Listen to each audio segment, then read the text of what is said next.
mga buddy, no? So in today's video buddy is may gagawin tayong improvise na ito buddy, no? Yung LCD na buddy, sira kasi yung LCD niyan.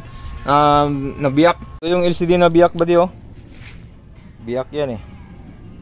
Yan. Tinanggal natin yan. Tinanggal natin yung LCD na biyak.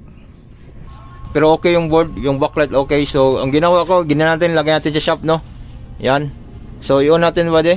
Tinanggal ko lang yung LCD niyan. Yan. Yan, oh. Ka-backlight yan siya buddy, no? So maliwanag na maliwanag mga buddy, oh. Yan. Yan ang ginawa natin buddy, backlight buddy, no? Yan, oh.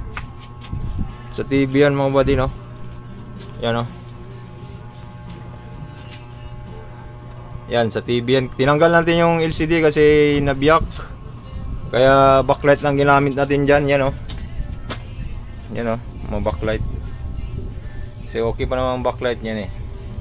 So tingnan mo, maliwanag mga buddy, no? So yun ang shop natin buddy, maliwanag na buddy. Ibang improvise DIY mga buddy, no? So nagkalat pa yan, hindi pa natin na-arrange kasi katapos lang natin naglagay niyan. So ganyan siya mga buddy nangyari buddy, no? Yan, no? Ilayo natin konti. Yan. So yan na siya mga buddy.